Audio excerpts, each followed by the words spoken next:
ভাবুন তো, এক সকালে ঘুম থেকে উঠে দেখলেন ইন্টারনেট কাজ করছে না, ব্যাংক বন্ধ, চারিদিকে আতঙ্ক।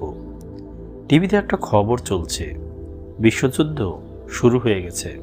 এটা কি শুধু সিনেমার গল্প, নাকি বাস্তবেও এমন কিছু হতে পারে? বন্ধু, ভাবুন তো তাহলে বিষয়টা কেমন হবে। আজকের ভিডিওতে আমরা জানবো ওয়ার্ল্ড ওয়ার 3 শুরু হলে প্রথম 24 ঘন্টায় কি হবে, কোন দেশগুলো এখানে জড়াবে, পারমাণবিক অস্ত্র ব্যবহার হলে কি হবে, এবং সবচেয়ে গুরুত্বপূর্ণ, আপনার জীবনে এর কি প্রভাব পড়বে। বিশ্বযুদ্ধ হঠাৎ শুরু হয় না, ছোট ছোট কনফ্লিক্ট থেকেই বড় যুদ্ধ হয়। বর্তমানে কয়েকটি বড় টেনশন হলো ইউক্রেন যুদ্ধ, মিডল ইস্টের সংঘাত এবং তাইওয়ান ইস্যু। এগুলো একসাথে বড় আকার নিলে শুরু হতে পারে ওয়ার্ল্ড ওয়ার, মানে বিশ্বযুদ্ধ। প্রথম 24 ঘন্টায় যা যা হতে পারে: cyber attack, communication shutdown, state life damage, তারপর মিসাইল অ্যাটাক এবং এয়ার স্ট্রাইক। বড় দেশগুলো সাথে সাথে জড়িয়ে পড়বে। কোনো কারণে যদি নিউক্লিয়ার ওয়ার মানে যুদ্ধ হয় তাহলে কি হবে? সবচেয়ে ভয়ঙ্কর হলো সিনারিওর নিউক্লিয়ার ওয়েপন। একটি মাত্র বোমায় পুরো শহর ধ্বংস করতে পারে। রেডিয়েশন চারপাশে ছড়িয়ে পড়বে। মানুষ সরাসরি মারা না গেলেও পরে অসুস্থ হয়ে মারা যাবে। কোন দেশগুলো এখানে জড়াতে পারে? সম্ভাব্য বড় শক্তি হলো ইউনাইটেড স্টেটস, চায়না, রাশিয়া, সাথে হলো ন্যাটো। একবার বড় দেশগুলো ঢুকলে যুদ্ধ থামানো কঠিন।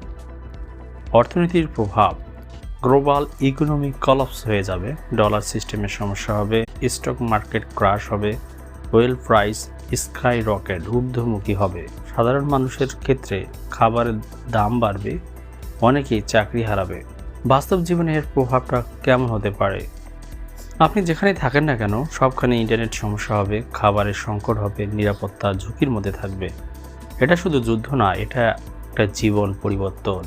তাহলে বন্ধুরা, ওয়ার্ল্ড ওয়ার 3 মানে তৃতীয় বিশ্বযুদ্ধ কি সত্যি হবে? সত্যি কথা, বড় দেশগুলো যুদ্ধ চায় না, কারণ সবাই জানে এ যুদ্ধে উইনার কেউ হতে পারবে না। পরিশেষে তৃতীয় বিশ্বযুদ্ধ এটা শুধু একটা যুদ্ধ না, এটা হতে পারে মানব সভ্যতার সবচেয়ে বড় সংকট। এখন প্রশ্ন হলো, আমরা কি সেই দিকে যাচ্ছি, নাকি এখনো সময় আছে এখনই এসব বিষয়ে স্টপ হওয়ার, মানে থামার? মেইন কথা হলো, একটা যুদ্ধ সব কিছু বদলে দিতে পারে। তৃতীয় বিশ্বযুদ্ধ শুরু হলে আপনি কি বাঁচবেন? এই সত্য কেউ বলে না। বন্ধুরা, আপনাদের কোনো কিছু বলার থাকলে অবশ্যই কমেন্টসে জানাবেন। আর যারা ইউটিউবে ভিডিওটি দেখলেন তারা অবশ্যই চ্যানেলটি সাবস্ক্রাইব করবেন, এবং ফেসবুক পেজে যারা ভিডিওটি দেখলেন অবশ্যই পেজটি ফলো দিয়ে আমাদের পাশেই থাকবেন। আজকে এখানেই, ধন্যবাদ।